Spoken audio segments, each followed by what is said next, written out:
Hump Day. Joining us now in the Element Wealth Studios, Representative Becky Currie from the Mississippi House of Representatives, District 92, which includes Copiah, Lawrence, and Lincoln County, serves as the chairperson of House Tourism Committee and Vice Chair House Rules Committee.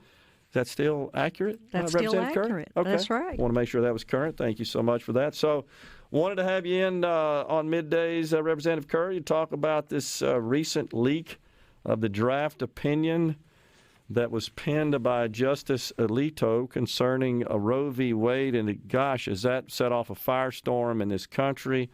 What I have described as a deeply divided country, and this just, I think, exacerbated that division. At a minimum, it caused it to be further exhibited by the factions that are pro-choice, pro-life, and now we got protests in the street.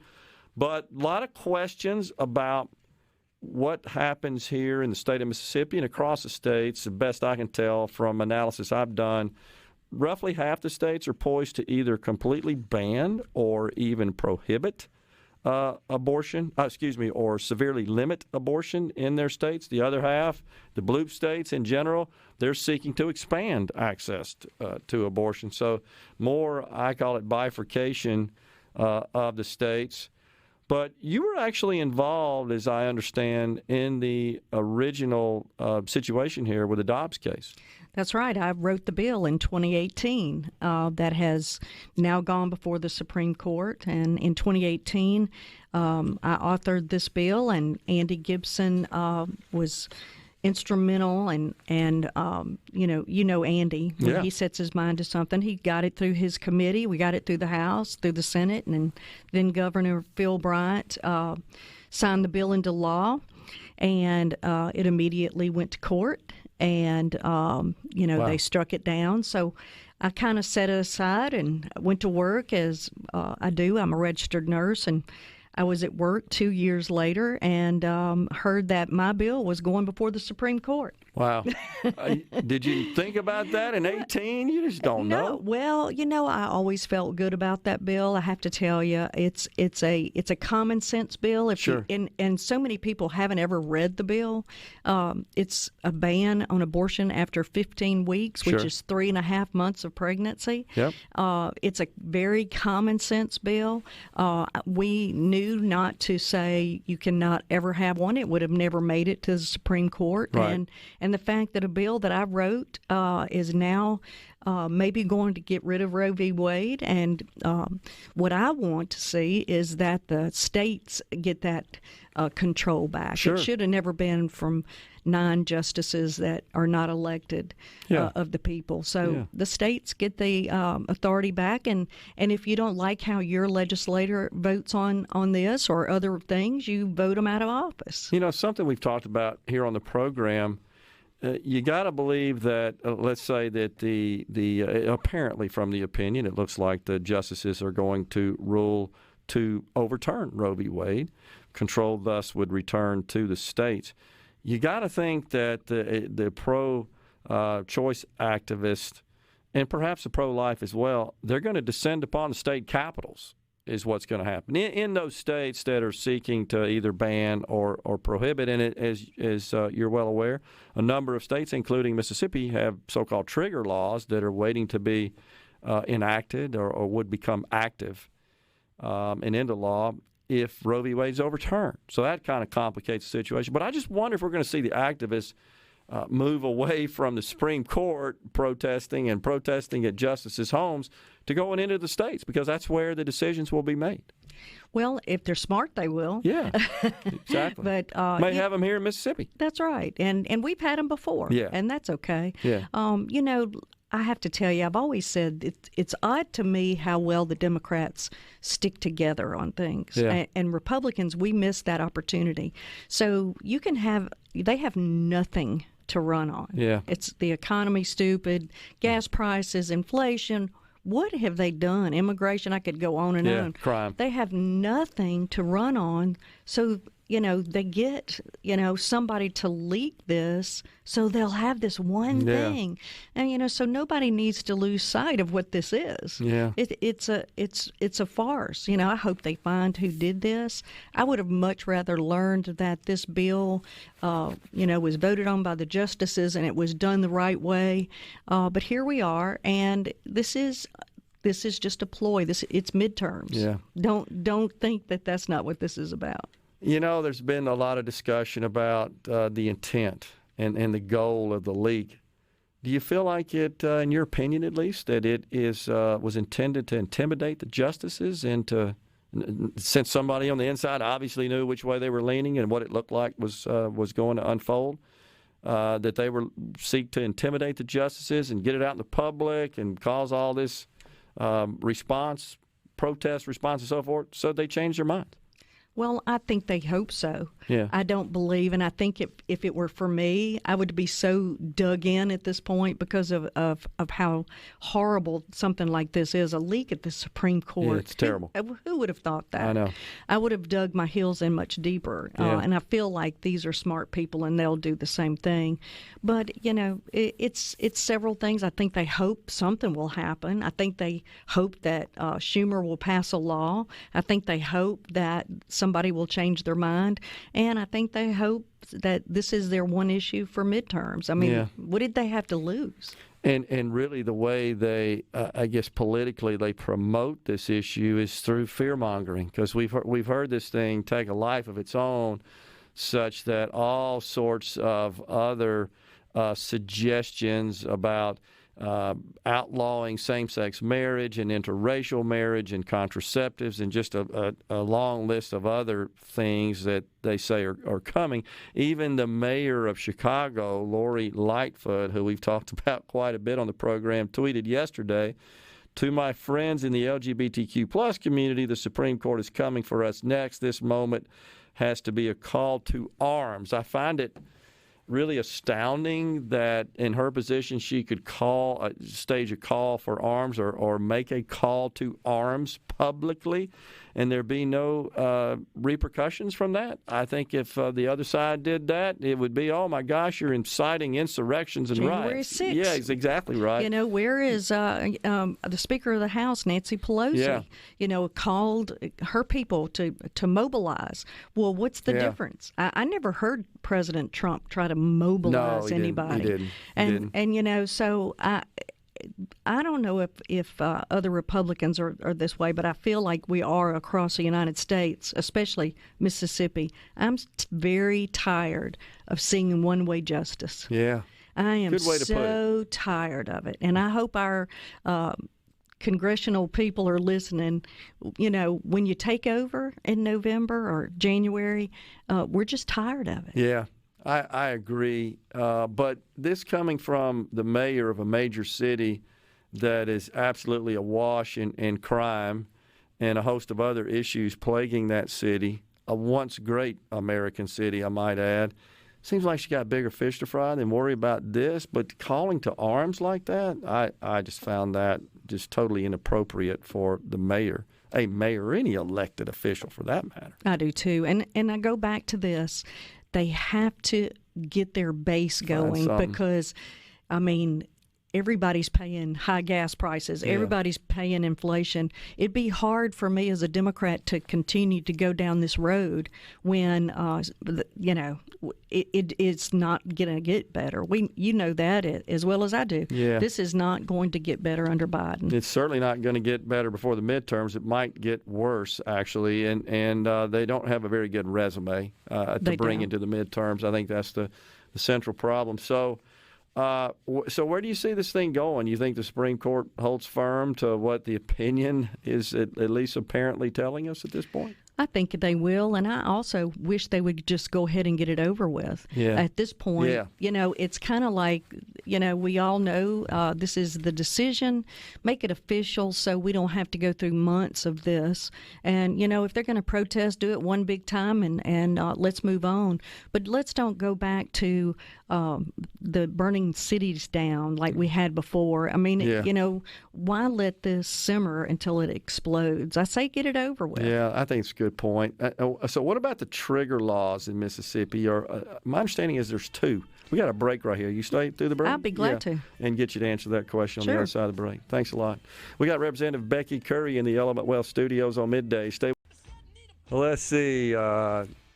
Andy in Jackson wants to pass on. Never met Becky Currie, but I like listening to her. She is well-spoken and can tell she's got it together. Well, thank you, Andy. I want to pass that on. So he's a regular listener of the show. Appreciate that, Andy.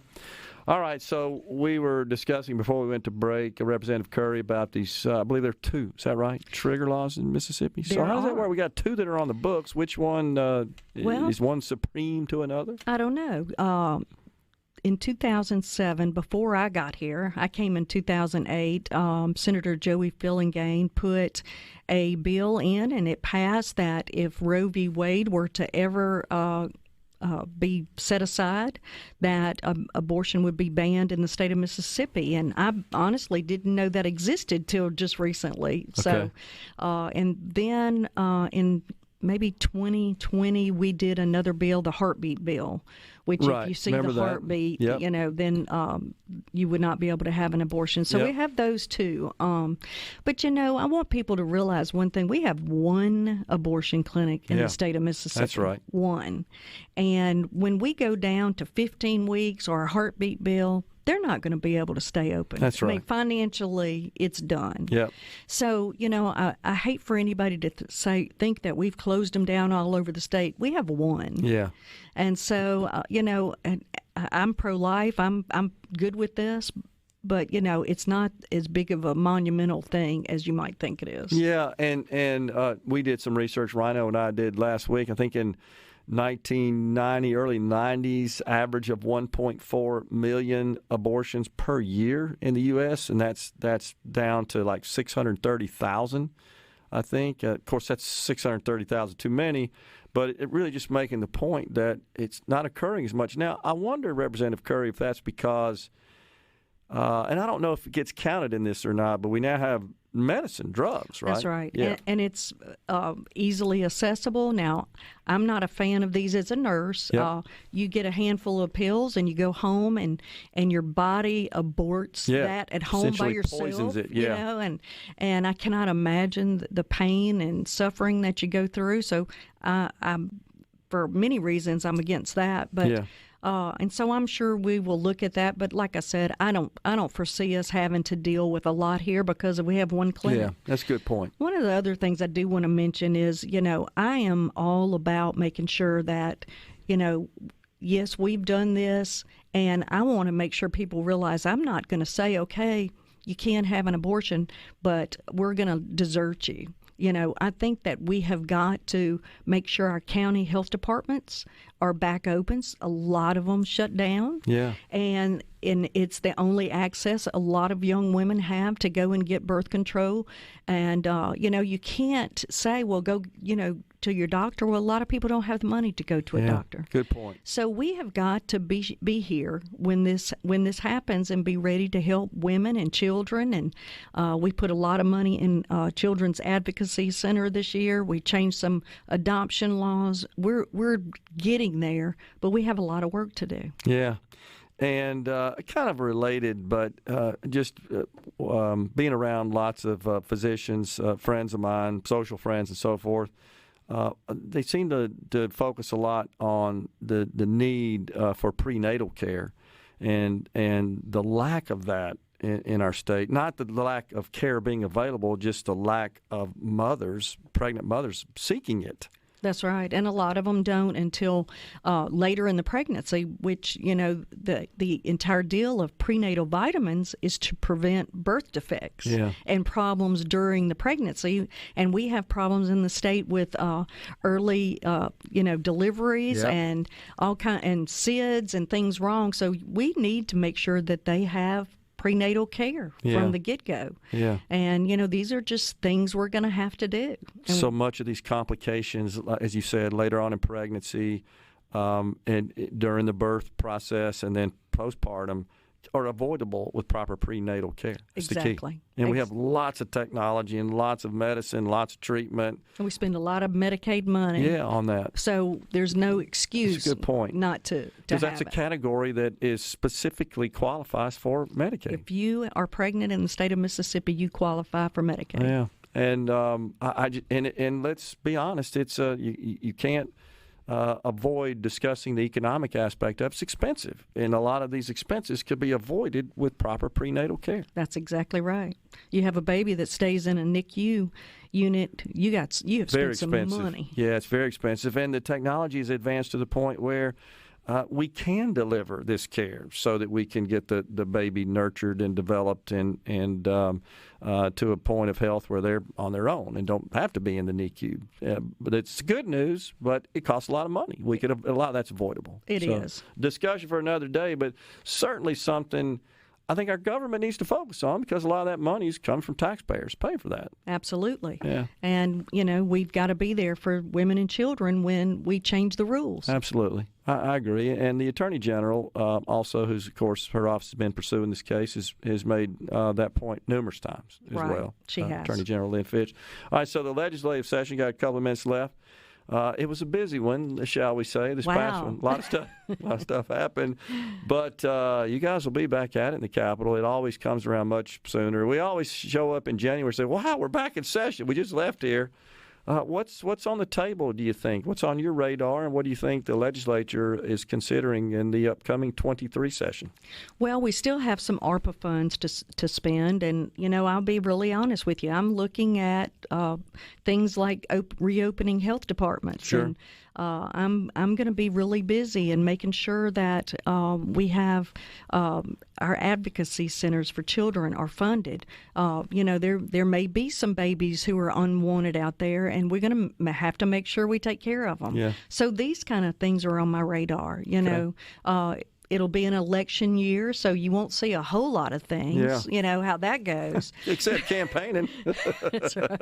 But I want us to put our money where our mouth is, because we have fought for this for a long time. Yeah. And now it's here, and we have to make sure everybody's taken care of. Yeah, I just received the latest report from the Department of Revenue on revenues for last month. It's still quite strong. We're doing great. Yeah, over sine die estimates, and year over year we're exceeding That's right. last year. So, That's right. Which is good news. Now there are economic headwinds, I think, in our future.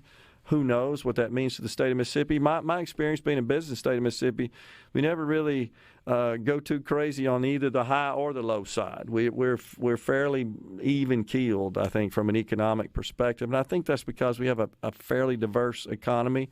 The exception being a concentration in agriculture, which is fairly static, fairly stable. So that's kind of a good news, bad news deal, I guess, that we stay fairly level and at an equilibrium.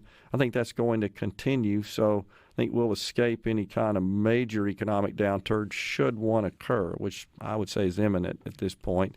To rid ourselves of this inflation, I think the Fed's going to have to act in that respect. But the point is, Mississippi's doing well.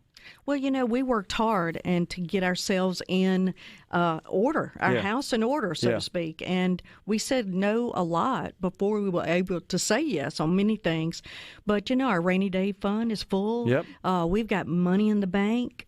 So our future looks good. If we can hold on through this presidency, exactly. We'll be all right. Exactly. What about the redistricting? Were you generally pleased with how that went? I was. I love my district. I hope they love me. I'm running again. And, I have a great district to represent down there. They make it easy for me. Yeah. Good folks, good country folks. And, so everything worked out just fine for me and I think for most people. Yeah. Something that really didn't get done this session that we've talked about a lot is the citizen-initiated ballot process. Didn't get a bill done through there. I thought we had a good bill in the House, and we got in the Senate, and that just had a difference in how many signatures we needed. What do you think's going to happen there? Well, we're going to have one, but I couldn't believe we didn't get it out. Yeah. And I was not happy with the Senate stance. We don't want to make it harder for people to do it. Sure. It was already hard enough. It's a pretty high bar. It is a high bar. It costs a lot of money, too. You don't want to make that harder on people. Yeah. You want their input, and you want them to feel like they have a voice. So I was very upset we didn't get that finished. Yeah, it seems like we just ran out of time, for lack of a better way to describe it, and couldn't come to a happy medium there. Well, and there were other priorities for leadership, and that one must not have been one of them. Yeah, well, and then we'll have to wait till the 2023 election cycle to get it on the ballot for the citizens to approve to amend the Constitution. I mean, we're years away from it. Yeah, a year and a half at this point, minimum. So, anyhow, Representative Becky Currie's been our guest on Middays. Always good to see you. Thanks. The family good? Family's good. How about you? All very I enjoyed good. Alex being on your show, by the way. She just sent me a text, by the way. She's just found out what her raise is going to be as a teacher in the state of Mississippi. She's all excited about that. Well, so, good. Yeah, appreciate it. We'll talk again soon. All right. We'll be right back here on Midday. Stay with us.